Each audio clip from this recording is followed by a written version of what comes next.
मैंने कोशिका का जो चैप्टर है उसको पहले पढ़ लिया है और उसका वीडियो जो है चैनल पे अपलोड कर लिया है। अगर उस वीडियो को आपने नहीं देखा है तो आप उस वीडियो को जरूर देख सकते हैं प्लेलिस्ट में जाके। और बिना देरी के शुरुआत करते हैं हमारे आज की वीडियो की, जिसका नाम है ऊतक यानी कि टिश्यू। सबसे पहले हम लोग ये देखेंगे कि ऊतक या टिश्यू होते क्या है। तो एनसीईआरटी में एक छोटी सी परिभाषा दे रखी है जिसको आप थोड़ा सा माइंड में रखें कि शरीर के अंदर के एक निश्चित कार्य को निश्चित स्थान पर कोशिकाओं के एक विशिष्ट समूह द्वारा जो है संपन्न करवाया जाता है। कि शरीर के एक निश्चित कार्य को निश्चित स्थान पर ही किसी कोशिकाओं के समूह के द्वारा संपन्न करवाया जाता है और उसी कोशिकाओं के समूह को क्या कहा जाता है, उन्हीं कोशिकाओं के समूह को ऊतक कहा जाता है। उसके बाद क्या पौधे और जंतु एक ही तरह के ऊतकों से बने होते हैं? तो ये बात बिल्कुल गलत है कि सारे के सारे पौधे और जंतु जो है अलग अलग ऊतकों से बने होते हैं। और आज के वीडियो में हम इन्हीं के बारे में बात करेंगे कि पादप ऊतक कौन कौन से होते हैं और जंतु ऊतक कौन कौन से होते हैं। ऊतकों की विभाजन क्षमता के आधार पर पौधों के ऊतकों को दो भागों में वर्गीकृत किया गया है। तो पौधों के ऊतकों के बारे में हम कौन कौन से जो है प्लांट टिश्यू पढ़ेंगे, तो मैं आपको बता देता हूं दोस्तों। पहले प्लांट टिश्यू के अंदर जो है विभाजन क्षमता के आधार पर पादपों के जो ऊतकों को दो भागों में बांटा गया है। दो भाग कौन कौन से? एक है विभज्योतक जिनको मेरिस्टेमेटिक टिश्यू कहते हैं, और एक कौन से? एक स्थायी ऊतक है जिनको परमानेंट टिश्यू कहते हैं दोस्तों। और विभज्योतक के अंदर वे ऊतक जिनकी कोशिकाएं विभाजित होती है उनको हम लोग जो है विभज्योतक के अंदर पढ़ते हैं। और उनकी कोशिकाएं ऐसे ऊतक जिनकी कोशिकाएं विभाजित नहीं होती उनको हम लोग पढ़ते हैं स्थायी ऊतक के अंदर। शुरुआत करते हैं हम लोग विभज्योतक की। तो विभज्योतक के अंदर हम लोग जो है तीन प्रकार की और जो है कोशिकाएं पढ़ते हैं, या फिर तीन प्रकार के विभज्योतक पढ़ते हैं। कौन कौन से?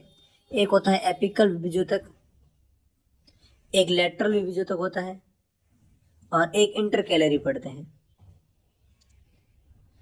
दोस्तों हिंदी में आप लोगों को बता दें, वृद्धि अथवा विभज्योतक तथा स्थायी ऊतक, ये तीन ऊतकों के बारे में पढ़ते हैं। सॉरी, दो ऊतकों के बारे में पढ़ते हैं, वृद्धि ऊतक या फिर और है स्थायी ऊतक। पादप ऊतक में सबसे पहले विभज्योतक के बारे में पढ़ते हैं। और विभज्योतक के बारे में यहाँ लिखा हुआ है कि विभज्योतक की उपस्थिति वाले क्षेत्रों पर आधार पर उन्हें शीर्षस्थ, कैम्बियम और अंतर्विष्ट भागों में वर्गीकृत किया गया है। यानी कि कहाँ पर विभाजन हो रहा है उनकी स्थिति के आधार पर इनको जो है तीन भागों में विभाजित किया गया है। एक तो है शीर्षस्थ, दूसरे हैं कैम्बियम यानी कि पार्श्वीय, और तीसरे हैं अंतर्विष्ट।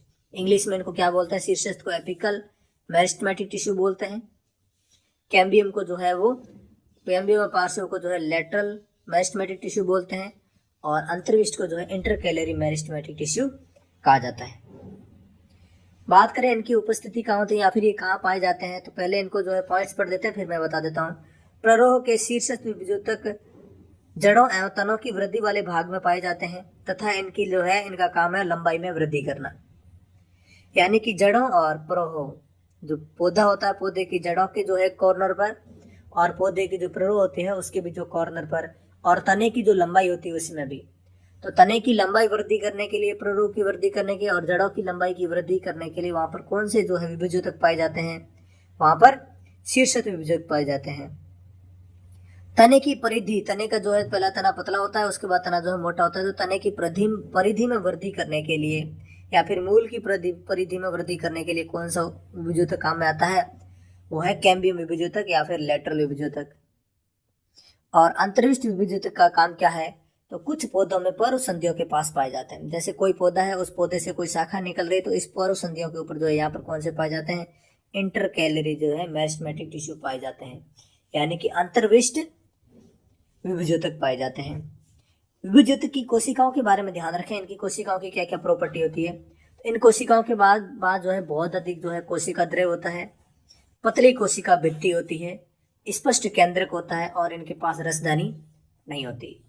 वापस सुन लें, कोशिका द्रव्य बहुत ज्यादा होता है, पतली कोशिका भित्ति होती है, स्पष्ट केंद्रक होता है, और इनके पास कोई भी रसदानी नहीं होती।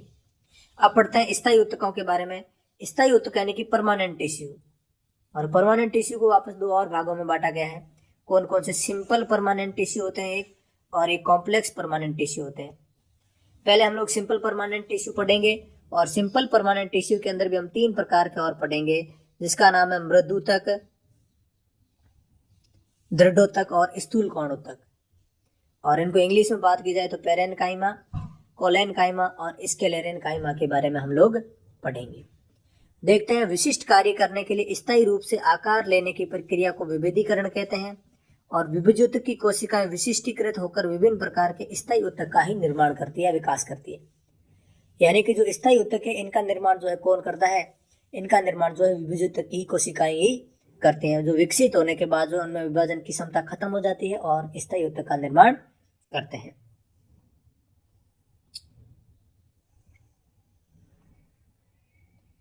स्थायी ऊतक में हम लोग क्या पढ़ते हैं, पैरेनकाइमा। पैरेनकाइमा सबसे अधिक पाया जाने वाला स्थायी ऊतक है, सरल स्थायी ऊतक है। और यह पतली कोशिका भित्ति वाली सरल कोशिकाओं से बनता है और ये कोशिकाएं जीवित होती है। और ऊतक की कोशिकाओं में काफी जो है रिक्त स्थान पाया जाता है। रिक्त स्थान बोले तो जो दो कोशिका है, दो कोशिकाओं के बीच में जो जगह होती है इसको हम लोग क्या बोलते हैं, रिक्त स्थान बोलते हैं, जिसको इंटरसेल्यूलर स्पेस कहते हैं। ICS यानी कि इंटरसेल्यूलर स्पेस या अंतर कोशिकीय स्थान बोलते हैं, जो कौन सी कोशिकाओं के अंदर सबसे ज्यादा होता है, पैरेनकाइमा में। और पैरेनकाइमा की जो है कोशिकाएं सरल होती है, जीवित कोशिकाएं होती है और इनके अंदर जो है काफी जो है कोशिकीय स्थान पाया जाता है। ये ऊतक प्राय भोजन के भंडारण का कार्य करते हैं। और पैरेनकाइमा में क्लोरोफिल पाया जाता है, जिसके कारण प्रकाश संश्लेषण की क्रिया होती है।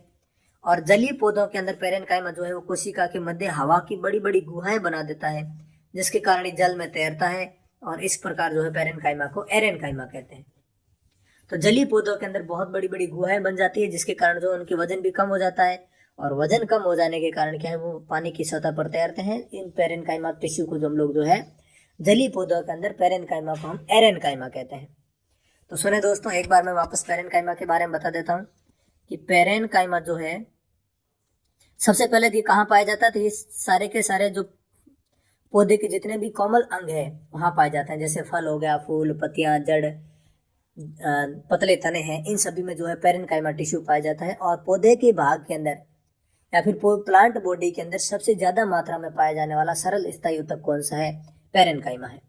पैरेनकाइमा की कोशिकाएं जो है वो कैसी होती है, वो जीवित कोशिकाएं होती है और इनके अंदर ICS जो है इंटरसेल्यूलर स्पेस जो है वो भी क्या होता है, ज्यादा होता है।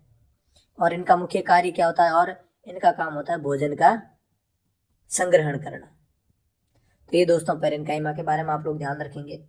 पैरेनकाइमा के बाद आपने देखा होगा कभी दोस्तों कि पौधों के अंदर जो है पत्तियां या फिर पौधों की पर वगैरह हो गई या फिर कुछ तने के बाद जो शाखाएं होती, शाखाओं के आगे जो पतले पतले डंठल होते हैं वो बहुत मुलायम होते हैं, लेकिन शाखाएं भी जो है लचीली होती है। आपने देखा होगा पौधे की शाखाएं भी जो है इतनी कठोर नहीं होती, उनको भी मोड़ा जा सकता है, वो भी लचीली होती है।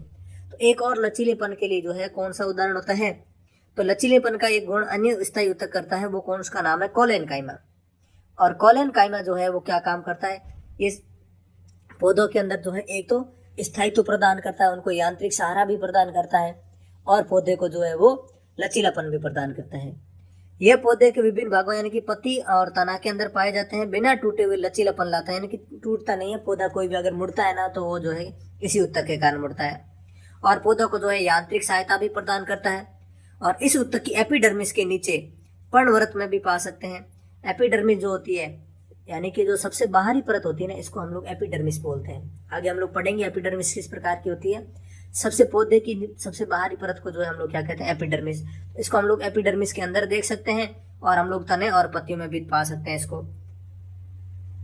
और इस ऊतक की कोशिकाएं कैसी होती है, जीवित होती है, लंबी होती है और अनियमित ढंग से मोटी होती है। मोस्ट इंपोर्टेंट पॉइंट है दोस्तों ये कोलेनकाइमा के लिए, यानी कि किस ऊतक की जो है कोशिकाएं अनियमित ढंग से कोनों पर मोटी होती है, तो वो होती है कोलेनकाइमा की या फिर दृढ़ ऊतक की।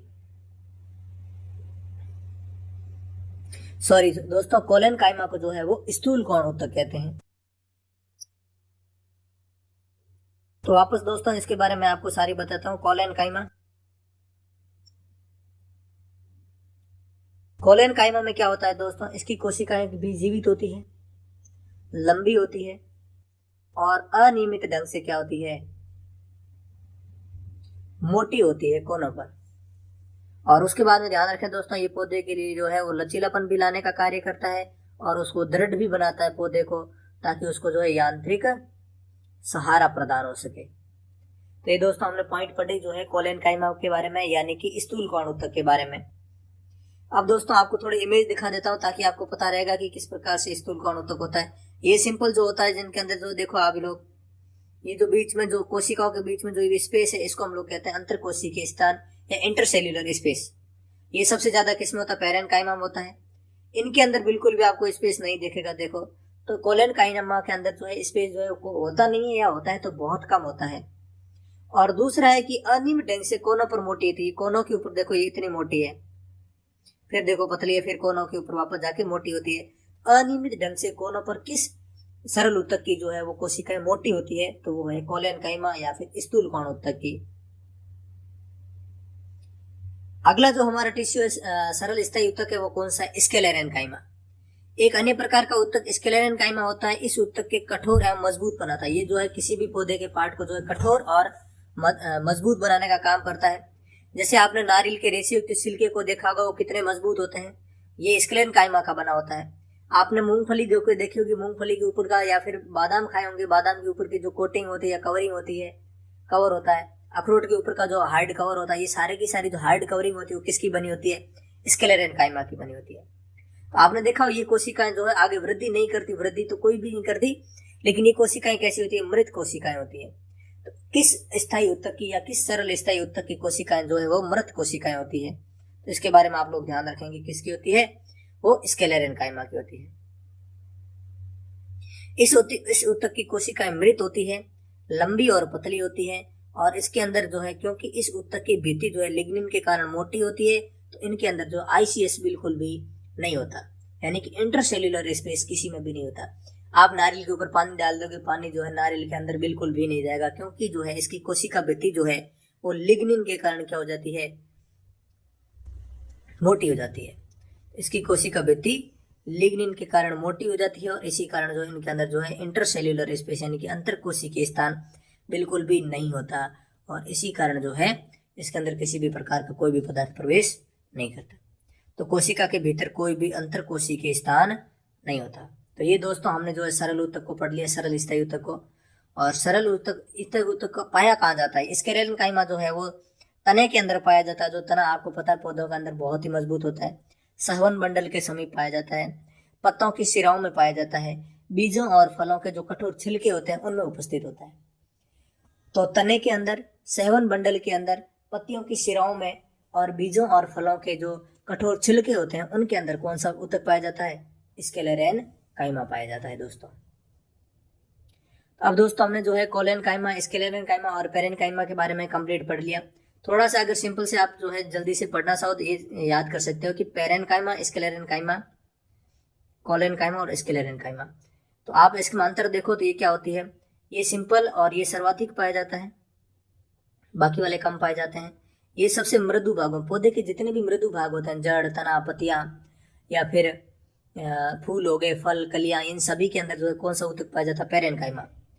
और ये इसकी कोशिकाएं भी जीवित होती है, इसकी भी जीवित होती है, और स्क्लेरेनकाइमा की कोशिकाएं जो होती है वो मृत कोशिकाएं होती है। स्क्लेरेनकाइमा जो है कठोर छिलकों में पाया जाता है, और तनों और सहवन मंडल में भी पाया जाता है। और कोलेनकाइमा कहाँ पाया जाता है? कोलेनकाइमा तने के अंदर पाया जाता है, पत्तियों के अंदर पाया जाता है, यहाँ पर जो है कोलेनकाइमा पाया जाता है। और पौधे की जो एपिडर्मिस के भीतरी भाग है वहां पर भी कौन सा ऊतक पाया जाता है? कोलेनकाइमा पाया जाता है। और इसके अंदर जो है दोस्तों आपने देखा होगा इसकी कोशिकाएं लंबी होती है, इसकी कोशिकाएं भी कैसी होती है? लंबी होती है। स्क्लेरेनकाइमा की कोशिकाएं जो है लिग्निन की जमाव के कारण जो है मोटी होती है, इसके कारण इनके अंदर जो आईसीएस इंटरसेल्यूलर स्पेस बिल्कुल नहीं होता है। और कोलेनकाइमा में होता भी नहीं है, होता है तो बहुत कम होता है। आप ऐसे याद रखिए, इनमें बहुत कम होता है और इसमें बहुत ज्यादा होता है। तो पेरेनकाइमा में इंटरसेल्यूलर स्पेस बहुत ज्यादा होता है, कोलेनकाइमा में कम होता है, और स्क्लेरेनकाइमा के अंदर बिल्कुल भी नहीं होता। अब दोस्तों हम लोग पढ़ रहे हैं जटिल स्थायी ऊतकों के बारे में पढ़ेंगे, और उनसे पहले हम लोग पढ़ते हैं दोस्तों एपिडर्मिस के बारे में। तो कोशिकाओं की सबसे बाहरी परत कौन सी होती है? एपिडर्मिस होती है। और शुष्क स्थानों पर मिलने वाले पौधों की एपिडर्मिस मोटी हो जाती है, जो जल के क्षय को बचाव हेतु महत्वपूर्ण है, क्योंकि पौधे की पूरी तरह से जो है सतह एपिडर्मिस से ढकी रहती है। पौधे की जो सतह है वो पूरी तरीके से जो है एपिडर्मिस से ढकी हुई रहती है, और इसी कारण जो है वो पौधे और मरुस्थलीय जो पौधे होते हैं उनकी एपिडर्मिस और ज्यादा मोटी होती है। और मोटी क्यों होती है? ताकि वहां से जो है जल की हानि ना हो, क्योंकि मरुस्थलीय पौधों के पास जल की जो है अपेक्षाकृत कमी रहती है। एपिडर्मिस कोशिकाओं का जो है मुख्य काम होता है रक्षा करने का, अतः इसकी कोशिकाएं बिना किसी अंतर कोशिकीय स्थान के जो अछिन्न परत बनाती, मतलब जो एपिडर्मिस की जो कोशिकाएं होती है इनमें कोई भी इंटरसेल्यूलर स्पेस नहीं पाया जाता। बस इतना ध्यान रखेंगे दोस्तों।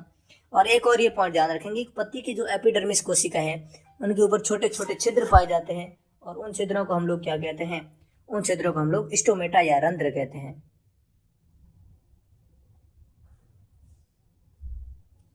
आगे देखते हैं दोस्तों हम लोग, जड़ों की एपिडर्मल कोशिकाएं पानी को सोखने का कार्य करती है। तो जड़ों की जो एपिडर्मल कोशिकाएं हैं उनका काम क्या होता है, वो पानी को सोखती है। और मरुस्थली पौधों के बाहरी सतह वाले एपिडर्मिस में क्यूटिन का लेप होता है। मरुस्थली पौधे जो है खुद को जल हानि से बचाने के लिए एक तो उनकी एपिडर्मिस थोड़ी मोटी होती है और उनके ऊपर जो है किसका लेप होता है, क्यूटिन का, जिससे जो है जल की हानि भी ना हो। तो ये पॉइंट ध्यान रखेंगे दोस्तों कि मरुस्थली पौधों की बाहरी सतह वाले एपिडर्मिस में किस पदार्थ का लेप होता है, क्यूटिन पदार्थ का लेप होता है। तो इस प्रकार से होती है दोस्तों एपिडर्मिस, सतह के ऊपर सतह जो है बहुत ही मोटी होती है। अब अगला हम लोग पढ़ते हैं जटिल स्थायी ऊतक। तो दोस्तों आपने देखा होगा, हमने ये पढ़ा है कि जब हम प्लांट टिश्यू पढ़ रहे हैं, प्लांट टिश्यू में दो प्रकार के टिश्यू पढ़े हैं, एक तो मेरिस्टेमेटिक टिश्यू पढ़े हैं, एक परमानेंट टिश्यू पढ़ रहे हैं। परमानेंट टिश्यू में हमने पढ़ा है सिंपल परमानेंट टिश्यू और एक होता है कॉम्प्लेक्स परमानेंट टिश्यू। तो मेरिस्टेमेटिक टिश्यू हमने पढ़ लिया और उसके बाद में सिंपल परमानेंट टिश्यू हमने पढ़ लिया और अब हम लोग पढ़ रहे हैं दोस्तों कॉम्प्लेक्स परमानेंट टिश्यू यानी कि जटिल स्थायी ऊतक। जटिल स्थायी ऊतक दो प्रकार के होते हैं दोस्तों, कौन कौन से, एक तो होता है जाइलम और एक होता है दोस्तों फ्लोएम। नाम से ही दोस्तों इनके कार्य का पता चल रहा है कि जाइलम क्या करता है, जाइलम के सभी प्रकार की कोशिकाएं क्या करती है, सभी कोशिकाएं मिलके पानी को जो है वो भूजल से सोखती है और पौधे के दूसरे भागों तक पहुंचाने का काम करती है। तो किस ऊतक का काम जो है पानी को सोख कर दूसरे पौधों के दूसरे भागों तक पहुंचाने का होता है, जाइलम का। फ्लोएम क्या करता है, फ्लोएम से आप ऐसे एफ से फ्लोएम, एफ से फूड याद कर सकते हो। तो जो भी पत्तियां प्रकाश संश्लेषण के द्वारा जो फूड बनाती है उस फूड को पौधे के सभी भागों तक पहुंचाने का काम किसका होता है, फ्लोएम का होता है। तो जल से जाइलम और फल से फ्लोएम या फूड से फ्लोएम याद रख सकते हो। तो फूड का जो सेवन करता है वो फ्लोएम करता है और जो जल का सेवन करता है वो जाइलम करता है। अब यहाँ पे देखते हैं जाइलम। जटिल ऊतक एक से अधिक प्रकार की कोशिकाओं से मिलकर बने होते हैं, ये सभी एक साथ मिलकर एक इकाई की तरह कार्य करते हैं। यही थोड़ा सा डिफरेंस है कि सरल स्थायी ऊतक और जटिल स्थायी ऊतकों के अंदर। सरल स्थायी ऊतक जो है एक ही प्रकार की कोशिकाओं से बने होते हैं और जटिल स्थायी ऊतक एक से अधिक प्रकार की कोशिकाओं से बने होते हैं और ये एक से अधिक प्रकार की जो कोशिकाएं हैं वो मिलकर एक इकाई की तरह कार्य करती है। जाइलम और फ्लोएम जो है एक जटिल ऊतकों के उदाहरण जो मैंने आपको बता दिया। इन दोनों ऊतकों को संवहन ऊतक भी कहते हैं और ये मिलकर संवहन मंडल का निर्माण करते हैं। और जाइलम के बारे में दोस्तों आप पढ़ते हैं, जाइलम जो है किन किन से मिलकर बना होता है। तो जाइलम बना होता है जाइलम ट्रैकिड से, वाहिका, जाइलम पेरेन्काइमा और जाइलम फाइबर, इनसे मिलकर जो है जाइलम बना होता है। तो वापस देख लें दोस्तों, जाइलम जो है वाहिनियां, वाहिकाएं, जाइलम पेरेन्काइमा और जाइलम फाइबर से मिलकर बना होता है। वाहिनियां क्या काम करती है, तो वाहिनियां जो है ये नलिकाकार होती है और ये नलिकाकार वाहिनियां क्या करती है, ये जल को जो है पौधे के अन्य भागों तक पहुंचाने का काम करती है। और जो ये पेरेन्काइमा ये क्या करता है, ये भोजन का संग्रहण करने का काम करता है। और जाइलम फाइबर जो है वो क्या करता है, यांत्रिक सहारा प्रदान करने का कार्य करता है। यहाँ लिखे हुए हैं दोस्तों, हम सारे पढ़ लेते हैं।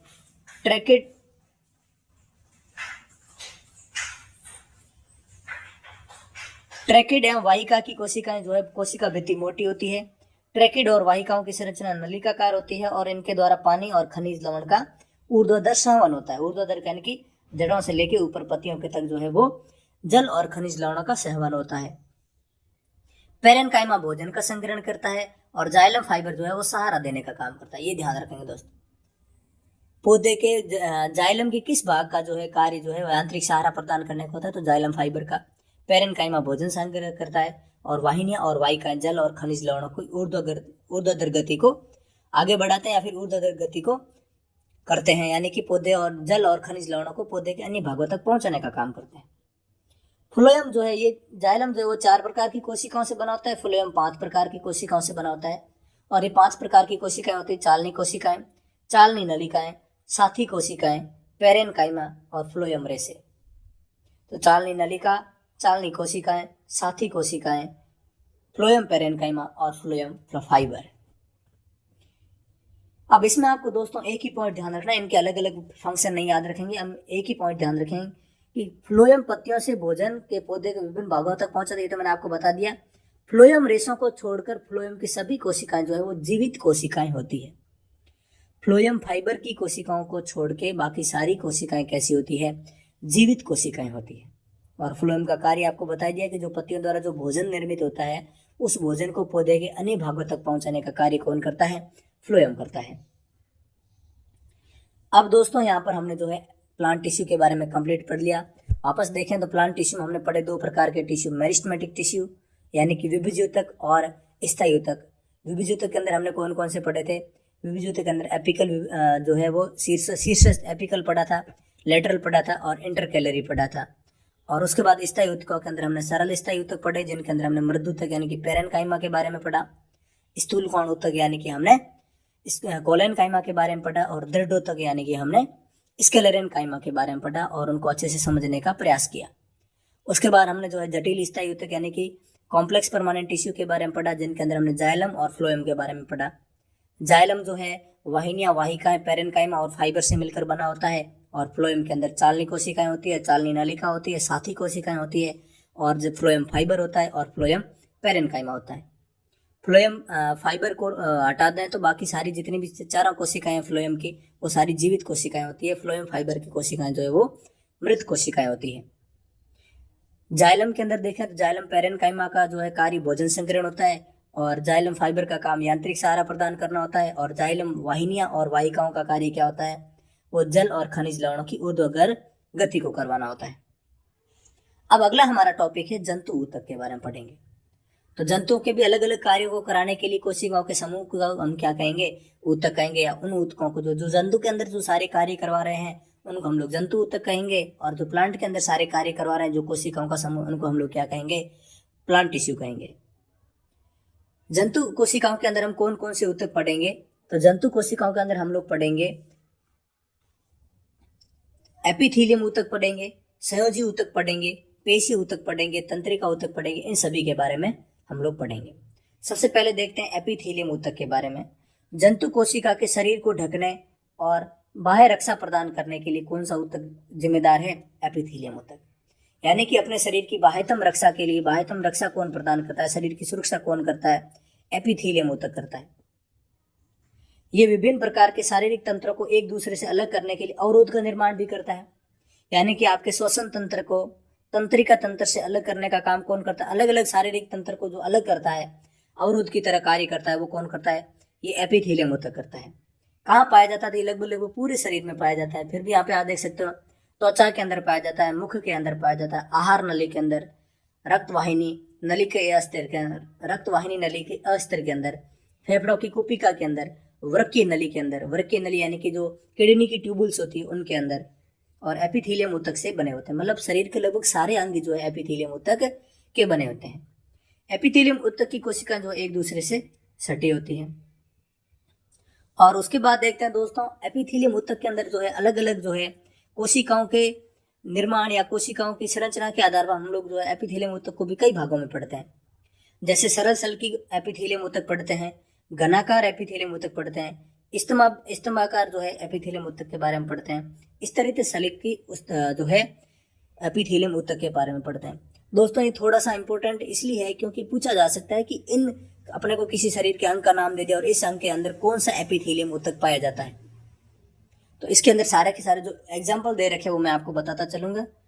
आगे देखते हम लोग रक्त की नलिका का अस्तर और कुपिका, जहां पदार्थों का सहवन वर्णात्मक पारगम्य झिल्ली द्वारा होता है।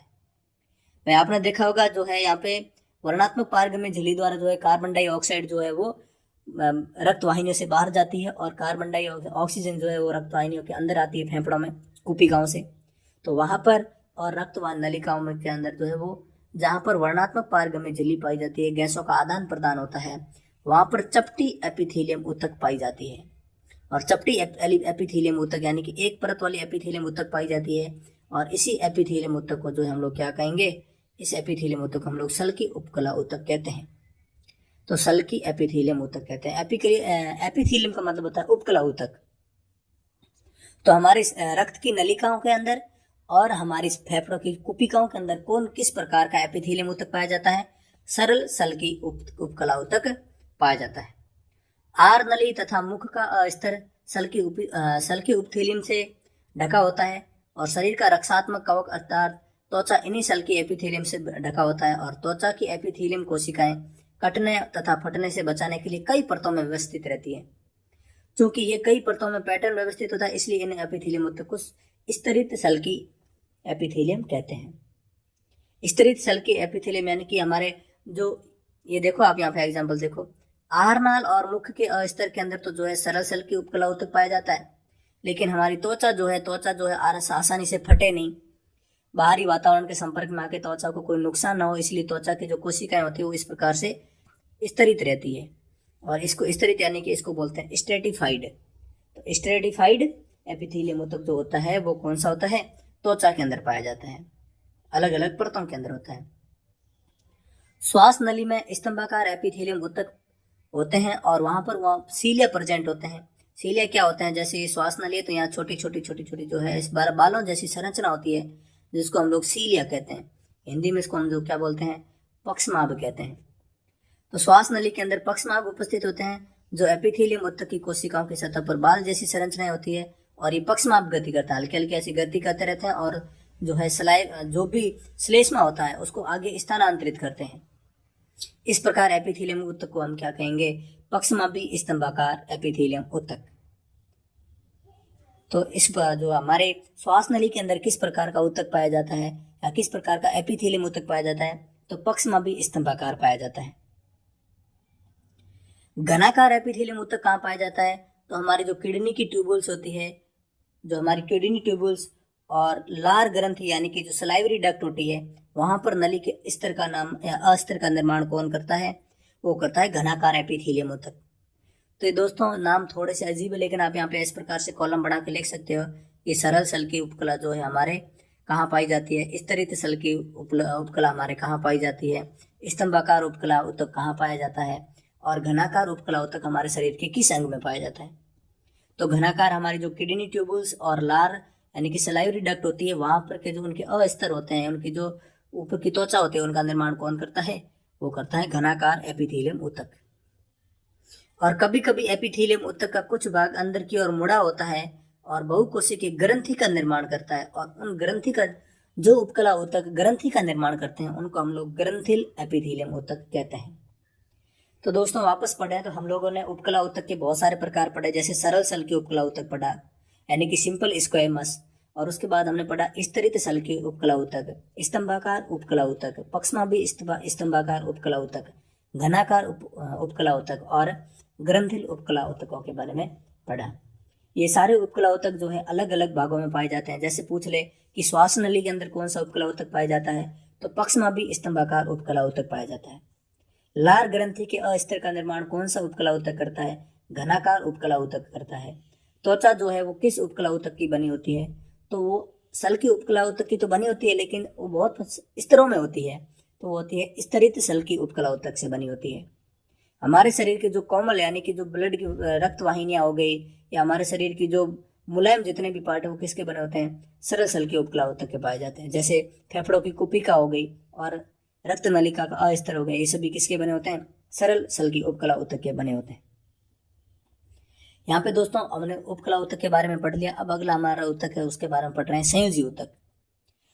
संयोजी ऊतक क्या करते हैं? तो यानी कि ये शरीर को जोड़ने का काम करते हैं और इसलिए हम इसको बोलते हैं संयोजी ऊतक। संयोजी ऊतक के अंदर हम लोग पढ़ेंगे रक्त एक संयोजी ऊतक है, हड्डियां हमारे संयोजी ऊतक है, और हड्डियों के बाद हम लोग लिगामेंट, टंडन, कार्टिलेज, इन सभी के बारे में पढ़ते हैं। ये सभी हमारे शरीर के जो है प्रमुख संयोजी ऊतक है यानी कि कनेक्टिव टिश्यू है। देखते हैं रक्त जो है एक तरल जो है अधात्री भाग क्या प्लाज्मा कहते हैं। रक्त के अंदर जो है प्लाज्मा के अंदर जो है लाल रक्त कोशिकाएं, WBC और प्लेटलेट्स निलंबित रहते हैं। आप देख लो कि जो ब्लड होता है, ब्लड का 55% भाग जो है उसको हम लोग जो तरल भाग होता है, लिक्विड पार्ट होता है, उसको हम लोग प्लाज्मा कहते हैं। इस प्लाज्मा के अंदर कोशिकाएं होती है 45%। कौन कौन सी? RBC, WBC और प्लेटलेट्स। ये तीनों कोशिकाएं जो है रक्त के अंदर किस फॉर्म में रहती है? निलंबित रहती है। निलंबन आपने जो है अपने चैप्टर के अंदर पढ़ा था हमारे पिछले अध्यायों के अंदर कि जब किसी भी विलाय के अंदर विलय के कण अच्छी तरीके से नहीं घुलते हैं उनको हम लोग निलंबन कहते हैं। तो निलंबित रहते हैं। और रक्त क्या करता है? रक्त गैसों, शरीर में पचे हुए भोजन, हार्मोन और उत्सर्जित पदार्थों को जो है शरीर के एक भाग से दूसरे भाग तक पहुंचाने का काम करता है, जो हम सभी को पता है। जो दूसरी बात है दोस्तों, अस्थि भी एक प्रकार का संयोजन ऊतक है, क्योंकि अस्थि जो है, हड्डियां जो है हमारे पूरे शरीर को जोड़ के रखने का काम करती है। और एक बात ध्यान रखेंगे, हड्डियां दोस्तों कैल्शियम और फास्फोरस की बनी होती है। तो कभी दोस्तों ऐसा क्वेश्चन भी आ सकता है कि हमारे शरीर के अंदर फास्फोरस की कमी होने से किस प्रकार का रोग होगा? तो फास्फोरस या कैल्शियम की कमी से हमारी हड्डियां क्या हो जाएगी? कमजोर हो जाएगी। दो अस्थियां आपस में एक दूसरे से जुड़ी होती हैं अन्य संयोजी ऊतक से, उसे हम स्नायु कहते हैं। ये दोस्तों दो पॉइंट ध्यान रखें। जो बोन है वो बोन से जुड़ी रहती है, हड्डी जो है हड्डी से जुड़ी रहती है, और बोन जो है वो मसल से जुड़ी रहती है। जो हड्डी से हड्डी जोड़ने का काम करता है उस संयोजी ऊतक को हम लोग लिगामेंट कहते हैं। और लिगामेंट को हिंदी में क्या बोलते हैं दोस्तों? स्नायु बोलते हैं। और जो ऊतक या फिर जो संयोजी ऊतक बोन को मसल से जोड़ता है, यानी कि अपनी मांसपेशियों से हड्डियों को जोड़ता है, क्योंकि हमारी मांसपेशियां किससे चिपकी रहती है? हड्डियों से चिपकी रहती है। और कोई ना कोई तो संयोजी ऊतक होगा जो हड्डियों और मांसपेशियों को जोड़े रखता है, उसको हम लोग कहते हैं कंडरा। इंग्लिश में इसको दोस्तों टेंडन बोलते हैं। तो ये मोस्ट इंपोर्टेंट क्वेश्चन अगर हमारे इस चैप्टर से बनता है तो ये हो सकता है कि किस ऊतक की या किस संयोजी ऊतक की सहायता से हड्डियां और मसल जो है आपस में जुड़ी रहती है? तो वो टेंडन की मदद से जुड़ी रहती है। और किस संयोजी ऊतक की मदद से हड्डियां आपस में जुड़ी रहती है?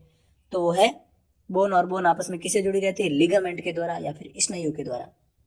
तो स्नायु जो है अस्थि बंधन तंतु जिसको बोलते हैं, जहाँ अस्थियां जुड़ती है। और एक अन्य प्रकार का संयोजी ऊतक है जिसको कंडरा कहते हैं, जो हमारी अस्थियों को किससे जोड़ता है? मांसपेशियों से जोड़ता है। एक और ऊतक होता है जो संयोजी ऊतक है, उसके बारे में हम पढ़ रहे हैं, उपास्थि या फिर इसको बोलते हैं कार्टिलेज। अन्य प्रकार का संयोजी ऊतक होता है जिसमें कोशिकाओं के बीच पर्याप्त स्थान होता है।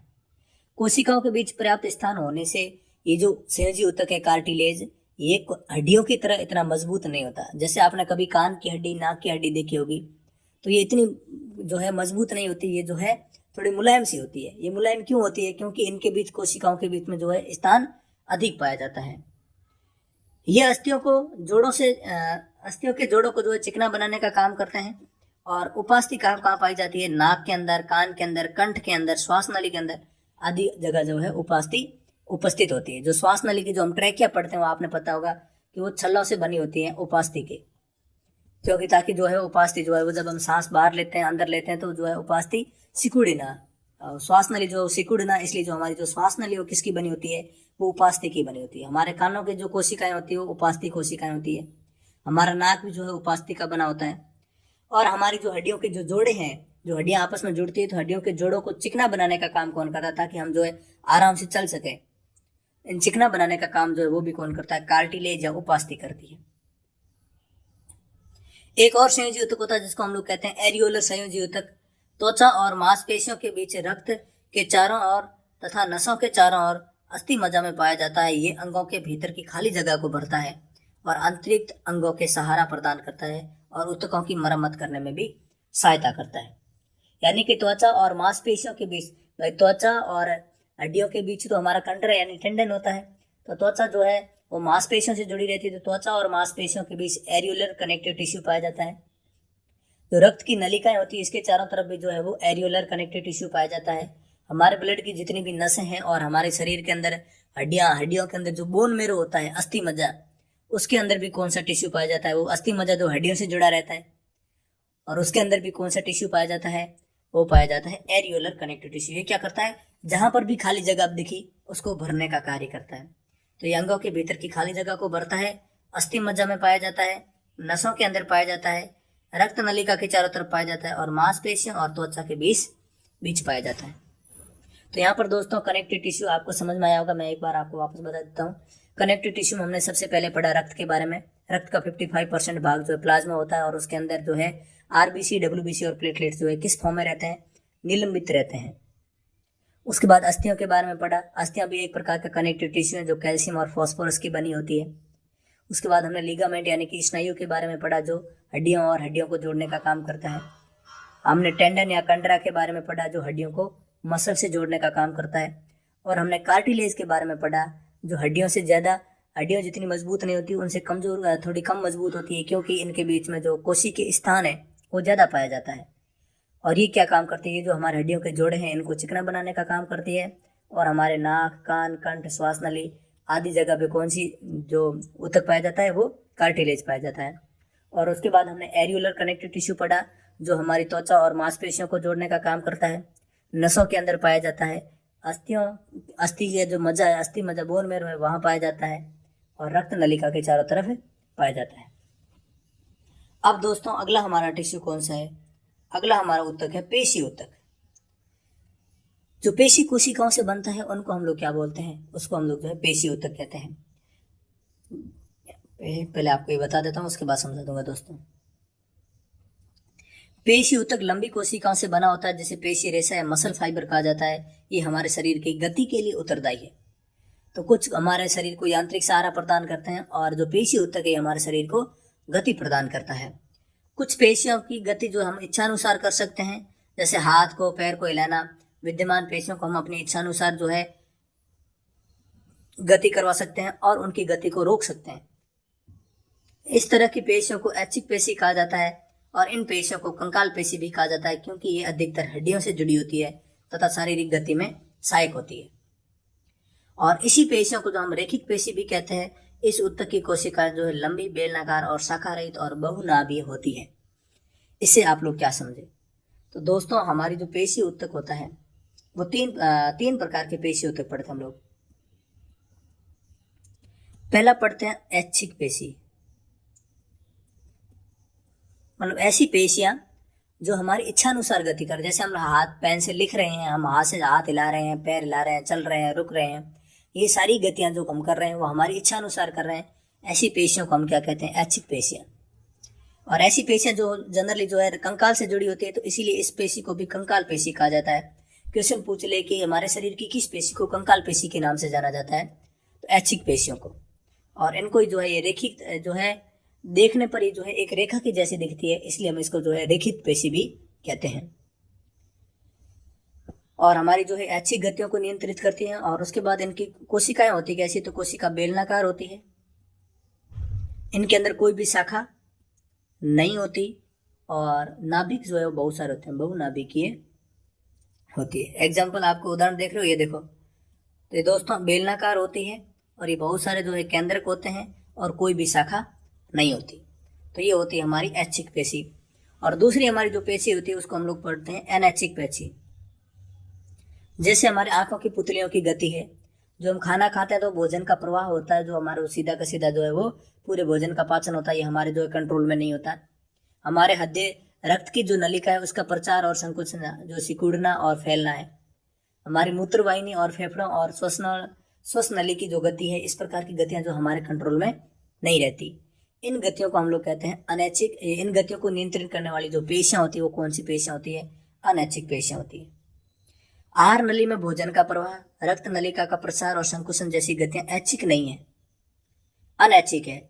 इन गतियों को इच्छानुसार प्रारंभ या बंद नहीं कर सकते, अथवा अनैच्छिक पेशियां इन गति को नियंत्रित करती है। तो इन गतियों को जो हमारी इच्छा के अनुसार गतियां नहीं होती, जो ऑटोमेटिक होती है, इन गतियों को नियंत्रित करने का काम किन पेशियों का होता है? अनैच्छिक पेशियों का। ये आंख की पलक, मूत्रवाहिनी और फेफड़ों की श्वसनी में भी पाई जाती है।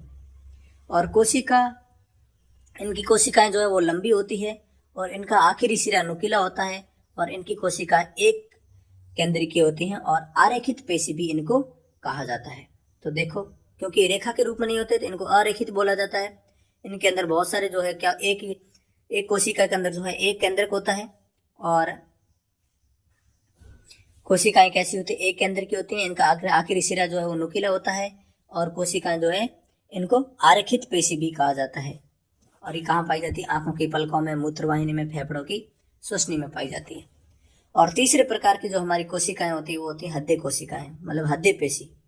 और हृदय पेशी क्या करती है? जीवन भर लयबद्ध होकर प्रसार एवं संकुचन करती रहती है। ये हमारे जन्म से लेकर मृत्यु तक ये कंटिन्यूसली क्या करती है, संकुचन और प्रचार, यानी कि सिकुड़ती है, फैलती है, सिकुड़ती है, फैलती है। और इन अनैच्छिक पेशियों को हम लोग क्या कहते हैं, कार्डिक पेशी या हृदय पेशी कहते हैं।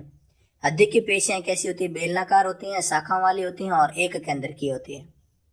तो ये बेलनाकार होती हैं, शाखाओं वाली होती हैं और एक केंद्र की होती है। एक पेशी के अंदर कितने केंद्र होते हैं, एक केंद्र होता है। तो ये हमारा दोस्तों हमने पेशी ऊतक को भी कंप्लीट कर लिया। अगला हमारा ऊतक जो है उसके हम लोग पढ़ रहे हैं तंत्रिका ऊतक के बारे में। तो आपने कभी देखा होगा हमारी जो चोट लगती है तो हम तुरंत उस चोट के प्रति जो है कुछ न कुछ, कोई भी हमारे ऊपर जो है उत्तेजना या फिर क्रिया होती है तो उसके प्रति हमारा माइंड जो है उसके प्रति प्रतिक्रिया देना जरूर करता है। किसी भी प्रकार का, भले वो प्लांट हो, भले किसी प्रकार का एनिमल हो, उसके अंदर जो है तंत्रिका ऊतक पाया जाता है।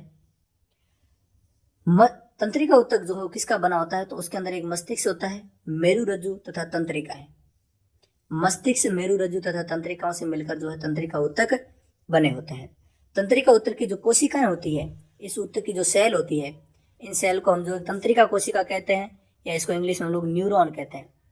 आपको पता होगा कि हमारे शरीर की सबसे लंबी जो कोशिका होती है, पूछ ले कि जो मनुष्य शरीर की सबसे लंबी कोशिका कौन सी होती है, तो न्यूरॉन होती है। लगभग 1 मीटर जितनी लंबी भी हो सकती है न्यूरॉन।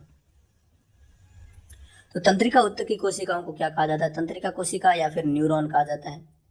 और न्यूरॉन, प्राय प्रत्येक न्यूरॉन में एक तरह का एक लंबा प्रवर्ध होता है जिसको एक्सॉन कहते हैं, और बहुत सारी छोटी छोटी शाखाएं होती है जिनको डेंड्राइट कहते हैं। और एक तंत्रिका कोशिका 1 मीटर तक लंबी हो सकती है। तो ये आप इमेज समझे, ये जो न्यूरॉन का इमेज है, जो इसका जो लंबा प्रवर्ध होता है इसको हम लोग क्या कहते हैं, तंत्रिकाक्ष या एक्सॉन कहा जाता है। और ये जो शाखाएं होती है इनको हम लोग क्या कहते हैं, डेंड्राइट कहते हैं। और बीच में क्या होता है, केंद्रक होता है। तो यहाँ से किसी प्रकार की इंफॉर्मेशन को लेते हैं और न्यूरॉन जो है वो दिमाग को किसी पर इन इंफॉर्मेशन को भेजने का कार्य करते हैं। तंत्रिका रेशे से गुजरने वाली संवेदना को तंत्रिका स्पंदन कहते हैं। जो संवेदना हमारे तंत्रिका तंत्र को मिलती है उसको हम लोग क्या कहते हैं, तंत्रिका स्पंदन कहते हैं। और तंत्रिका का स्पंदन हमें इच्छानुसार अपनी पेशियों की गति करने में सहायता करता है। ये तंत्रिकाओं का स्पंदन से ही हम जो है हमारी कोई भी इच्छानुसार गति कर सकते हैं। यहाँ पर दोस्तों हमने सभी प्रकार के ऊतकों के बारे में पढ़ लिया। हमने प्लांट टिश्यू के बारे में पढ़ा। प्लांट टिश्यू के अंदर हमने जो है उनके विभुज ऊतक और स्थायी ऊतकों के बारे में पढ़ा। उसके बाद हमने एनिमल टिश्यू के सभी पढ़े, एपिथेलियम ऊतक, संयोजी ऊतक, पेशी ऊतक और तंत्रिका ऊतक के बारे में बिल्कुल डिटेल से पढ़ा। और जितने भी जो इंपॉर्टेंट पॉइंट थे दोस्तों वो सारे के सारे मैंने हाईलाइट करके आपको बताने का प्रयास किया, ताकि आपके जो है किसी भी एग्जाम में अगर पढ़ने की जरूरत हो तो आधे घंटे के अंदर आपका पूरा का पूरा चैप्टर कंप्लीट हो जाता है। तो दोस्तों यहाँ पर हम हमारे वीडियो को कंप्लीट करेंगे। आई होप कि वीडियो आपको पसंद आया होगा। अगर आपको वीडियो अच्छा लगा है तो चैनल को सब्सक्राइब और वीडियो को लाइक जरूर करें। मिलते हैं दोस्तों अगले वीडियो में, तब तक के लिए जय हिंद, जय भारत दोस्तों।